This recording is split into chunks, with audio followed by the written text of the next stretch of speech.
Sir, அதாவது பிரேமலதா அவர்கள் திருமாவளவன் அவர்களை அவமதிச்சுட்டாங்க அப்படின்ற மாதிரி போயிட்டு இருக்கு. இது எப்படி சார் நீங்க பாக்குறீங்க?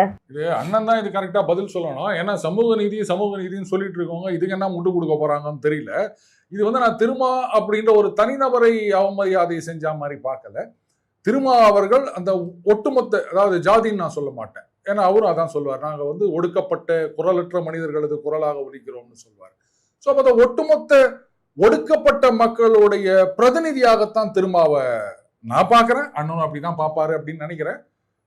அவங்களுக்கு ஒரு பெரிய அவமரியாதை செய்ததா தான் நான் நினைக்கிறேன். ஏன்னா MRK பன்னீர்செல்வம் அமைச்சர், அவர் எழுந்து நின்று கைகூப்பி நிற்கிறார் பேரை சொன்ன உடனே. மற்ற வேட்பாளர்கள்லாம் அதே மாதிரி எழுந்து நிற்கிறாங்க.